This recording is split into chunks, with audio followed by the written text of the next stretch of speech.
제6장. 이스라엘 자손이 또 여호와의 목전에 악을 행하였으므로 여호와께서 7년 동안 그들을 미디안의 손에 넘겨주시니 미디안의 손이 이스라엘을 이긴지라. 이스라엘 자손이 미디안으로 말미암아 산에서 웅덩이와 굴과 산성을 자기들을 위하여 만들었으며, 이스라엘이 파종한 때면 미디안과 아말렉과 동방 사람들이 치러 올라와서 지인을 치고 가사에 이르도록 토지 소산을 멸하여 이스라엘 가운데에 먹을 것을 남겨두지 아니하며 양이나 소나 나귀도 남기지 아니하니, 이는 그들이 그들의 짐승과 장막을 가지고 올라와 메뚜기 떼같이 많이 들어오니 그 사람과 낙타가 무수함이라. 그들이 그 땅에 들어와 멸하려 하니 이스라엘이 미디안으로 말미암아 궁핍함이 심한지라. 이에 이스라엘 자손이 여호와께 부르짖었더라. 이스라엘 자손이 미디안으로 말미암아 여호와께 부르짖었으므로 여호와께서 이스라엘 자손에게 한 선지자를 보내시니 그가 그들에게 이르되, 여호와께서 이같이 말씀하시기를, 이스라엘의 하나님, 내가 너희를 애굽에서 인도하여 내며 너희를 그 종되었던 집에서 나오게 하여 애굽 사람의 손과 너희를 학대하는 모든 자의 손에서 너희를 건져내고 그들을 너희 앞에서 쫓아내고 그 땅을 너희에게 주었으며, 내가 또 너희에게 이르기를, 나는 너희의 하나님 여호와이니 너희가 거주하는 아모리 사람의 땅의 신들을 두려워하지 말라 하였으나 너희가 내 목소리를 듣지 아니하였느니라 하셨다 하니라. 여호와의 사자가 아비에셀 사람 요아스에게 속한 오브라에 이르러 상수리 나무 아래에 앉으니라.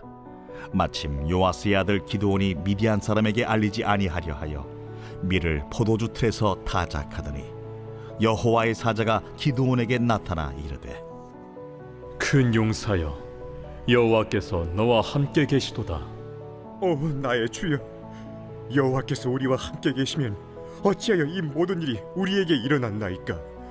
또 우리 조상들이 일찍이 우리에게 이르기를, 여호와께서 우리를 애굽에서 올라오게 하신 것이 아니냐 한 그 모든 이적이 어디 있나이까?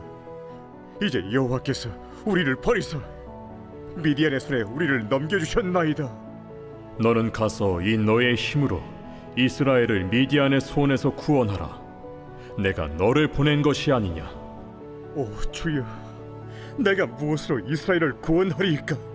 보소서, 나의 집은 므낫세 중에 극히 약하고 나는 내 아버지 집에서 가장 작은 자니이다. 내가 반드시 너와 함께 하리니 내가 미디안 사람 치기를 한 사람을 치듯 하리라. 만일 내가 주께 은혜를 얻었사오면 나와 말씀하신 이가 주 되시는 표징을 내게 보이소서. 내가 예물을 가지고 다시 주께로 와서 그것을 주 앞에 드리기까지 이곳을 떠나지 마시기를 원하나이다. 내가 너 돌아올 때까지 머무르리라. 기드온이 가서 염소 새끼 하나를 준비하고 가루 한 해바로 무교병을 만들고 고기를 수쿠리에 담고 국을 양푼에 담아 상수리 나무 아래 그에게로 가져다가 드리매, 하나님의 사자가 그에게 이르되, 고기와 무교병을 가져다가 이 바위 위에 놓고 국을 부으라. 하니 기드온이 그대로 하니라. 여호와의 사자가 손에 잡은 지팡이 끝을 내밀어 고기와 무교병에 대니 불이 바위에서 나와 고기와 무교병을 살랐고 여호와의 사자는 떠나서 보이지 아니한지라. 기드온이 그가 여호와의 사자인 줄을 알고 이르되, 슬프도소이다 주 여호와여, 내가 여호와의 사자를 대면하여 보았나이다. 너는 안심하라. 두려워하지 말라. 죽지 아니하리라 하시니라. 기드온이 여호와를 위하여 거기서 제단을 쌓고 그것을 여호와 살롬이라 하였더라. 그것이 오늘까지 아비에셀 사람에게 속한 오브라에 있더라. 그날 밤에 여호와께서 기드온에게 이르시되, 내 아버지에게 있는 수소 곧 7년 된 둘째 수소를 끌어오고 내 아버지에게 있는 바알의 제단을 걸며 그 곁에 아세라상을 찍고 또 이 산성 꼭대기에 내 하나님 여호와를 위하여 규례대로 한 제단을 쌓고 그 둘째 수소를 잡아 내가 찍은 아세라 나무로 번제를 드릴지니라 하시니라. 이에 기드온이 종 10사람을 데리고 여호와께서 그에게 말씀하신 대로 행하되 그의 아버지의 가문과 그 성읍 사람들을 두려워하므로 이 일을 감히 낮에 행하지 못하고 밤에 행하니라. 그 성읍 사람들이 아침에 일찍이 일어나 본즉 바알의 제단이 파괴되었으며 그 곁에 아세라가 찍혔고 새로 쌓은 제단 위에 그 둘째 수소를 들였는지라 서로 물어 이르되 이것이 누구의 소행인가? 하고 그들이 캐어 물은 후에 이르되 요아스의 아들 기드온이 이를 행하였도다. 성읍 사람들이 요아스에게 이르되 내 아들을 끌어내라. 그는 당연히 죽을지. 이는 바알의 제단을 파괴하고 그 곁에 아세라를 찍었음이니라. 요아스가 자기를 둘러선 모든 자에게 이르되 너희가 바알을 위하여 다투느냐? 너희가 바알을 구원하겠느냐? 그를 위하여 다투는 자는 아침까지 죽임을 당하리라. 바알이 과연 신일진데 그의 제단을 파괴하였은즉 그가 자신을 위해 다툴 것이니라. 그날에 기드온을 여룻바알이라 불렀으니 이는 그가 바알의 제단을 파괴하였으므로 바알이 그와 더불어 다툴 것이라 함이었더라. 그때에 미디안과 아말렉과 동방 사람들이 다 함께 모여 요단강을 건너와서 이스라엘 골짜기에 진을 친지라. 여호와의 영이 기드온에게 임하시니 기드온이 나팔을 불매 아비에셀이 그의 뒤를 따라 부름을 받으니라.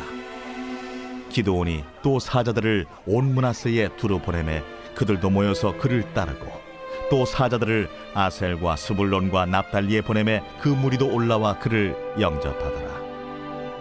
기드온이 하나님께 여쭈되 주께서 이미 말씀하심같이 내 손으로 이스라엘을 구원하시려거든 보소서.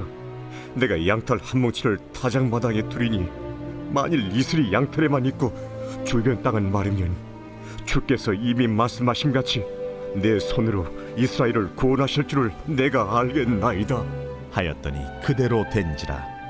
이튿날 기드온이 일찍이 일어나서 양털을 가져다가 그 양털에서 이슬을 짜니 물이 그릇에 가득하더라.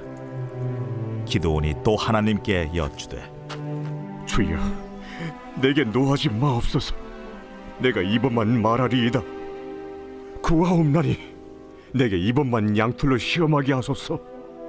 원하건대 양털만 마르고 그 주변 땅에는 다 이슬이 있게 하옵소서.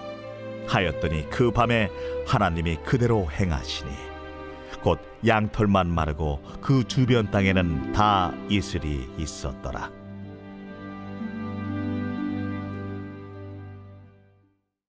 빛이 있으라. 말씀의 은혜와 지혜가 우리 사랑하는 성도님들 오늘 하루를 정말로 빛나고 복되게 하시기를 기도합니다.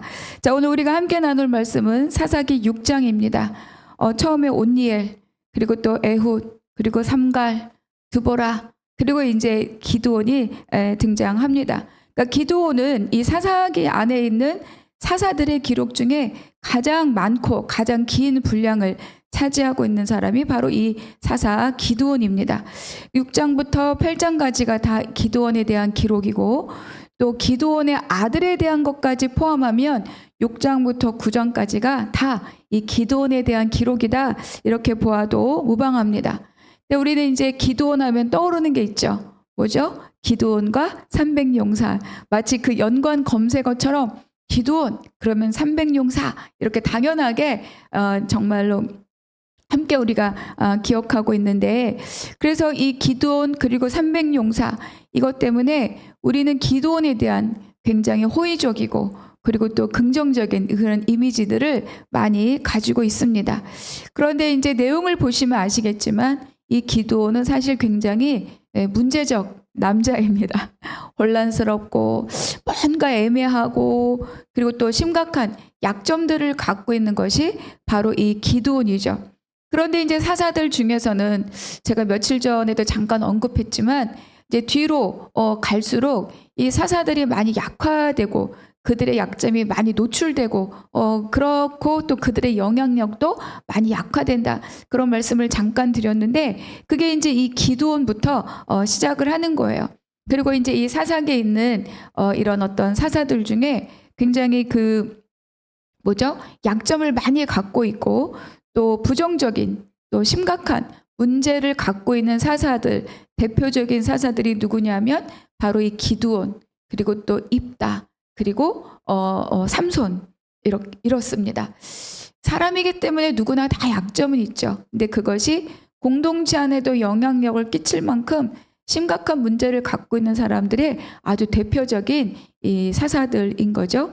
기드온이 갖고 있는 약점도 있지만 그 아버지가 어떤 사람이냐, 바알 제단을 쌓고 또 아세라 목상을 만드는, 정말로 대놓고 우상을 섬기고 우상 제단을 쌓는 그런 가문의 사람이, 또 그런 아버지 밑에 있는 자가 바로 이 기드온입니다. 그리고 입다는 또 인신 제사를 또 서원했던 사람이고, 우리가 너무 잘 알고 있는 드라마나 영화도 많이 만들어졌던 그 삼손이라고 하는 또 이 사사는 나시림에도 불구하고 아주 자기 멋대로, 자기 마음 내키는 대로 살았던 사사가 바로 이 또 삼손이죠. 그런데 이제 기드온부터 그런 내용이 시작된다고 볼 수 있는데, 그래서 이 기드온의 이야기를 통해서 그의 쓰임, 그의 변질, 그의 몰락, 이런 것들을 살펴볼 수 있어요. 그러면 왜 그런 사람을 쓰느냐? 이게 초점이 아니고, 그럼에도 불구하고 중요한 것은 뭐냐? 하나님께서 정말로 믿음이 없이 두려워하고 있는 이 기드온, 그리고 사사로서의 자격도 무언가 흠결이 많은 이 기드온, 하나님께서 이런 자를 사용하셔서 이런 자들을 들어서 그의 믿음을 확신으로 바꿔주고 그의 연약함을 또 채워주시고, 그리고 결과적으로는 승리하게 하시는 그 하나님께 우리가 집중해야 할 것입니다. 그래서 오늘 이제 본문의 1절은 이스라엘이 여호와의 목전에 악을 행하였다. 그러니까 굉장히 반복되는 이제 스타트예요. 계속 똑같은 이 패턴이 계속 이 사사들 이야기 속에 반복되고 있죠. 이때 하나님이 그 하나님 앞에 악을 행하는 이스라엘에게 심판의 도구로 사용하고 있는 족속이 누구냐? 바로 미디안입니다. 미디안 족속으로 인해서 7년을 억압하게 하시는 거죠. 미디안은 어떤 족속이냐? 여러분 잘 알고 계시죠? 미디안 떠오르는 이미지들이 많이 있잖아요. 굉장히 이스라엘과는 그 관계에 양면성을 갖고 있는 것이 바로 이 미디안입니다. 그러니까 미디안은 아브라함이 죽은 후에 재혼한 그두라라고 하는 이 여인으로부터 만들어진 그런 족속입니다. 그 자손인 거죠. 그리고 이제 모세가 애굽을 떠나서 미디안 광야에 갔고, 또 미디안 제사장의 딸, 그리고 미디안 여자와 결혼했죠. 그리고 이제 그 장인 누구죠? 이드로는 또 모세가 광야에 있을 때 딸과 아들, 손주들을 다 데리고 찾아와 주었고, 막 백성도 지치고, 또 누구죠? 모세도 막 지쳐갈 때 전부장, 백부장, 50부장, 10부장 이렇게 리더를 세워서 너 역할을 나눠주고, 중요한 것은 네가 처리하라. 이렇게 또 행정적인 또 리더로서의 그 역할과 할 수 있는 일들을 제안해 준 사람이 또 이 장인 미디안 또 제사장이죠. 근데 또 이 미디안 사람들은 요셉이 팔려갈 때 애굽으로 팔았던 사람들이 미디안 상인이고, 또 제일 중요한 것은 바로 이 모압 평지까지 가까이 왔을 때 바로 이 바알부올 사건의 가장 핵심적인 사람들이 누구였냐면 바로 이 미디안 사람들이었습니다. 그러니까 굉장히 아주 오묘한 관계에 있는 사람들이 바로 이 미디안 사람들이에요. 그런데 이제 이 미디안 사람들이 이스라엘 백성들을 억압한 시간이 7년이다 이렇게 기록하잖아요. 근데 이제 그 앞에 있었던 가나안 왕 야빈에 의해서는 20년의 압제가 있었죠. 그러니까 그 20년에 비하면 사실 7년은 그 시간도 쉬운 시간은 아니었겠지만 시간적으로 비교하면 굉장히 짧은 시간이라고 생각이 됩니다. 그런데 이 미디안으로 인해서 받는 고통의 수위는 가히 상상을 초월합니다. 그래서 집에서 살지 못하고 산에서 웅덩이, 굴 이렇게 다 숨어서, 정말 굴을 파고 산에 들어가 있고 이렇게 숨어서 사는 그런 형편이 되었습니다. 5절, 이는 그들의 짐승과 장막을 가지고 올라와 메뚜기 떼 같이 많이 들어오니 그 사람과 낙타가 무수함이라. 그들이 그 땅에 들어와 멸하려 하니 이스라엘이 미디안으로 말미암아 궁핍함이 심한지라 이 이스라엘 자손이 여호와께 부르짖었더라. 여러분 이 본문만 읽어도 와 정말 하루하루가 너무 피곤하고 너무 고단하고 얼마나 불안할까 이런 생각이 들었습니다. 그러니까 무지막지하게 시달리는 거예요. 막 생존을 위협받는 거죠. 그러니까 이거는 어떤 과정과 절차가 있는 것이 아니라 시도 때도 없이 아무 때나 무차별적으로 공격하고 빼앗아가고 괴롭히고 이렇게 하는 거예요.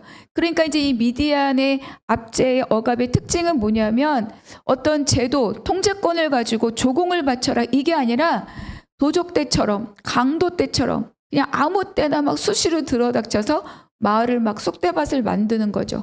그래서 파종할 때 그리고 또 추수할 때 와서 그냥 다 빼앗아 가고 먹을 것뿐만 아니라 짐승도 가져가고 약탈하고 그러니까 정말로 언제 어느 때 들이닥칠지 모르는 그 불안감 또 그것으로 인한 그 정말로 엄청난 이 손실 이런 것들이 미디안 7년의 시간들입니다.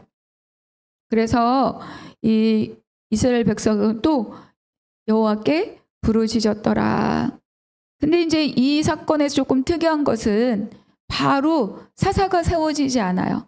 하나님께서는 이 이스라엘 백성들에게 선지자를 보내시는 거죠. 그리고 이 선지자를 통하여서 너희를 여기까지 인도한 하나님이 누구였는지 그런데 너희는 지금 어떻게 행하였는지를 하나님이 꾸짖어서 분명하게 말씀하십니다. 내가 누구냐? 너희를 그 애굽의 압제에서 빼낸 나 여호와라. 그리고 이 땅은 내가 너희에게 준 땅이다. 그리고 너희에게 그 땅의 신들을 섬기지 말라고 내가 명령하였고 너희가 그것에 약속하였는데 너희는 지금 무엇을 하고 있느냐. 이거를 지금 하나님께서 말씀하고 계신 거죠. 내 말을 듣지 않았다. 그러니까 이 지금 벌어지는 모든 상황은 그들이 강해서도 아니고 너희들이 약해서도 아니고 너희가 나의 말을 듣지 않은 탓이다. 이렇게 분명하게 하나님께서 말씀하고 있어요. 그러니까 이스라엘 백성들의 죄악이 점점 깊어져 가고 있는 이때에 하나님께서는 이 백성들에게 이 고난의 이유가 무엇인지를 다시 한번 명확하게 가르쳐주고 말씀하고 있는 거죠. 이 자리로 원래 너희가 처음 약속했던 그 자리로 너희가 돌아와야 한다. 이거를 지금 말씀하고 싶으신 겁니다. 그러니까 이스라엘 백성이 지금 반복적으로 힘들다고 부르짖죠. 그런데 힘들다고 부르짖을 때 가장 핵심은 뭐였습니까? 그러니까 이 상황을 모면해 달라는 거예요. 철병거를 없애주십시오. 미디안이 우리를 괴롭히니까 미디안을 내쫓아 주십시오. 이런 거죠. 그런데 더 중요한 것, 정말로 이 상황을 끝내고 싶다면 너희들이 하나님 편으로 돌아와야 한다. 그거를 하나님께서 말씀하고 있는 거예요. 그러니까 상황을 모면하는 것이 끝이 아니라 모든 면에서 하나님 편으로 돌이켜야 그때 이 상황이 끝난다. 이걸 하나님께서 백성들에게 말씀하고 있는 거죠. 그래서 우리는 나의 부르짖음의 이유가 어디에 있는지를 또 우리는 생각해 봐야 돼요. 상황을 끝내달라는 것인지 아니면 내가 정말 하나님 앞에 지금 어떤 존재로 어떤 관계 안에 있었다는 것을 깨닫고 정말 하나님과 맺었던 그 언약의 관계 안으로 내가 돌아가기 위한 부르짖음인지 우린 내 자신의 부르짖음을 냉정하게 우리가 한번 살펴봐야 됩니다.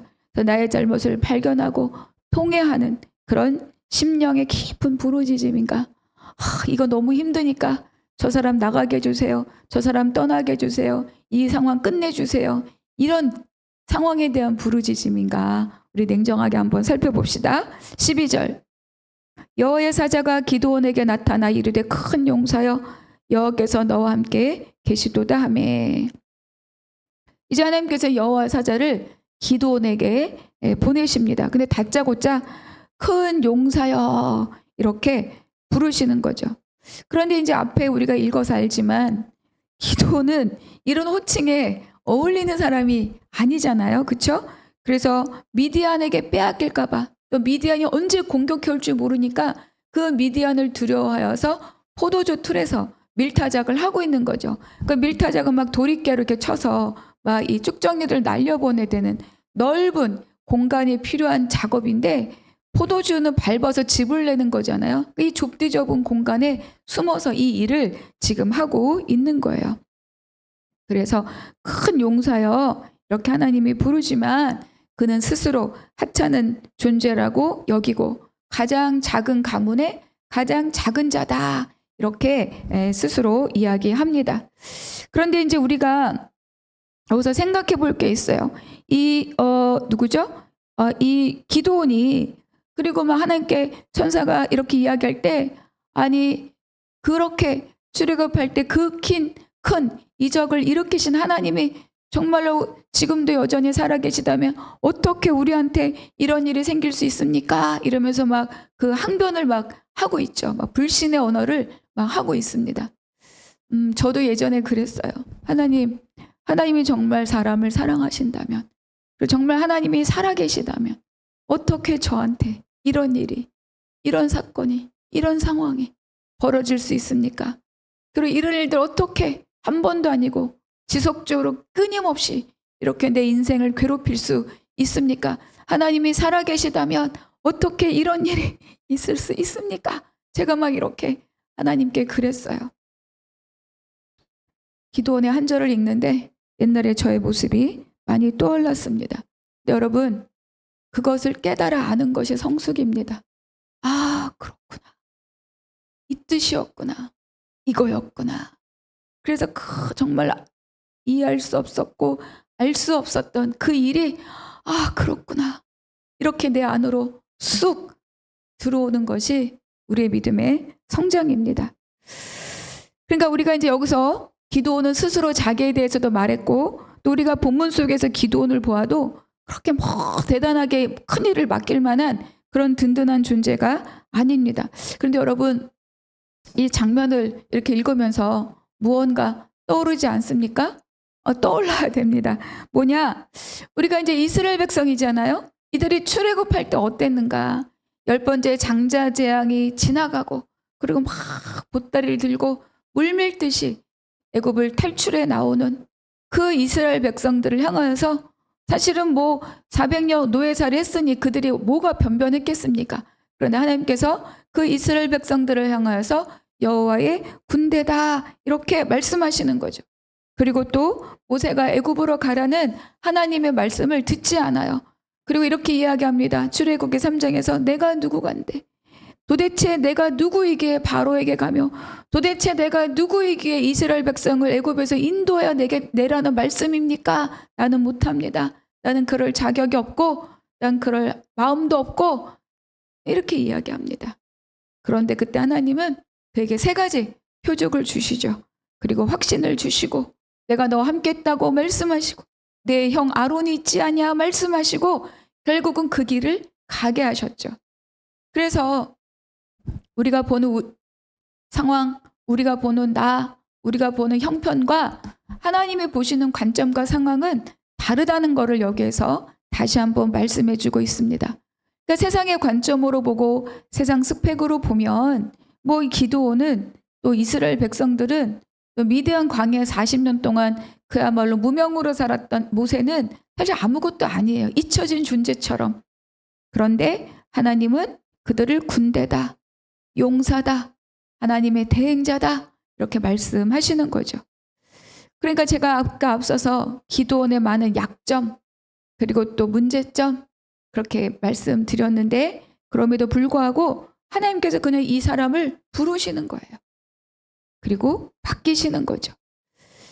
그런데 이제 하나님은 이렇게 이를 큰 용사여, 마이티 워리어 이렇게 부르셨지만 이 기드온은 여전히 두려운 마음이 가득합니다. 그래서 16절에 하나님께서 말씀하시죠. 내가 반드시 너와 함께 가리니 내가 미디안 사람 치기를 한 사람을 찌듯 하리라.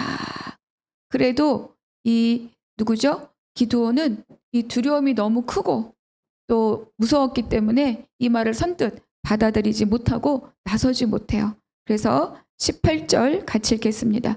내가 예물을 가지고 다시 주께로 와서 그것을 주 앞에 드리기까지 이곳을 떠나지 마시기를 원하나이다 하니 그가 이르되 내가 너 돌아올 때까지 머무르리라 하니라. 그러니까 기드온은 이제 제물을 갖고 와서 하나님의 정말 이분이 하나님의 사자이고 하나님이시라면 이 제물을 어떻게 하실지를 기대하고 이제 제물을 가지고 오는 거죠. 그리고 하나님은 또 그가 제물을 갖고 올 때까지 기다리고 계시네요. 그렇죠? 그래서 제물을 갖고 오니까 하나님은 오히려 무교병 위에 국을 부으라고 해요. 그러니까 물을 부으라는 거죠. 그리고 여호와의 사자의 그 지팡이로 불을 붙여서 모든 제물을 다 살라 버리십니다. 그래서 그가 누구이신지를 증명하고 이 제물을 받았음을 증명하는 거죠. 그래서 드디어 이 기드온은 하나님에 대한 두렵지만 경외하는 마음을 갖게 되었습니다. 23절 여호와께서 그에게 이르시되 너는 안심하라 두려워하지 말라 죽지 아니하리라 하시니라. 그래서 기드온은 이 자리를 이 제단을 여호와 샬롬 이렇게 그 제단의 이름을 붙입니다. 세 가지를 말씀하시죠. 안심하라. 두 번째 두려워하지 말라. 세 번째 죽지 아니하리라. 여러분 혹시 차라리 죽음이 더 가까이 온 것 같은 그런 두려움과 공포가 있는 분이 있으시다면 오늘 이 말씀 붙드시기 바랍니다. 안심하라. 두려워하지 말라. 너는 죽지 아니하리라. 내가 반드시 너와 함께 가리라. 두려워 떨고 있는 기드온에게 주는 하나님의 약속의 말씀입니다. 25절 같이 읽겠습니다. 그날 밤에 여호와께서 기드온에게 이르시되 내 아버지에게 있는 숫소 곧 7년 된 둘째 숫소를 끌어오고 내 아버지에게 있는 바알의 제단을 헐며 그 곁에 아세라 상을 찍고. 서두에 말씀드렸죠. 누구죠? 기드온의 아버지가 바알 제단을 쌓고 아세라 목상을 만들고 우상을 섬기는 그런 사람이었습니다. 그런데 이제 여호와 샬롬 이렇게 여호와의 제단을 고백한 이 기드온에게 하나님께서 그의 신앙 고백을 또 확신시킬 또 확언할 한 가지를 지금 요구하십니다. 바로 아버지의 집에서 이방의 신들을 다 찍어버리라 이렇게 말씀하시는 거예요. 그러니까 이거는 지금 하나님의 일에 부르심 받은 이 기드온의 가문이 지금 우상 숭배로 가득한 거잖아요. 그러니까 이 기드온의 집안에 있는 모든 우상 숭배 이거를 다 찍어내고 그걸 다 불태우고 그래서 그 집안을 그 가문을 하나님께서 이 기드온을 통해서 정결하게 하시고자 하는 바로 그 작업입니다. 그러니까 하나님께서 지금 기드온을 불렀을 때 기드온 여러 가지로 하나님께 징표를 요구하잖아요. 하나님께서 너의 마음의 결단에 그 신앙 고백에 징표를 내게 보이라. 그것이 바로 아버지 집에 있는 모든 이 우상들을 다 찍어내 버리는 겁니다. 기드온은 이 일이 두려워서 벌벌 떨면서 밤에 몰래 하죠. 그러나 결국 그 우상들을 다 찍어버립니다. 여러분 우리가 하나님의 길을 갈 때 세상 것들을 찍어서 내버려야 할 것들이 반드시 존재합니다. 그걸 찍어내 버리고서야 드디어 이제 하나님의 길을 따라갈 수 있는 거죠. 그런데 가끔은 그게 우리한테 두려움으로 올 수 있어요. 나만 도태될지도 모른다. 우리 아이만 또 도태될 수도 있다. 이것을 통하여서 내가 모든 끈 다 끊어지고 끈 떨어진 갓처럼 내 길이 더 피폐해질 수도 있다. 이런 두려움이 우리 안에 있을 수도 있다. 그런데 오늘 이 기드온에게 요청하시는 하나님의 모습을 보면 뭐예요? 두렵더라도 하나님을 붙들고 반드시 찍어내라고 하는 하나님의 명령에 순종하는 것이 승리의 길이라고 오늘 우리에게 말씀해 주고 있습니다. 다른 길을 택하면 그 삶의 궁핍함이 더 심해진다. 반드시 버릴 것, 찍어낼 것, 잘라낼 것, 단호히 결단하신 하루가 되기를 바랍니다. 묵상 질문 첫 번째, 오늘 나에게 주신 한 구절 은혜의 말씀을 기록하고 적용합시다. 두 번째, 나의 간절함의 부르짖음은 상황을 묘면하기 위함입니까? 손해를 감수하고라도 하나님 편으로 길을 돌이키기 위한 부르짖음입니까? 세 번째, 오늘 내가 믿음으로 찍어내고 끊어내야 될 세상의 것, 우상의 것들 무엇입니까? 오늘 반드시 찍어내고 승리하시기를 바랍니다. 기도하겠습니다. 하나님 감사합니다. 오늘 깨달음의 말씀으로 주신 그 말씀으로 오늘 하루를 강건히 살게 하여 주시옵시고, 날마다 내 안에 싹을 틔우고 뿌리를 내리고자 하는 거짓된 것들을 날마다 말씀과 기도로 찍어내며 강건한 하나님의 사람의 삶을 살아가는 우리 모두가 되게 하여 주시옵소서. 모든 것 감사하고 우리 주 예수 그리스도 이름으로 기도하옵나이다. 아멘.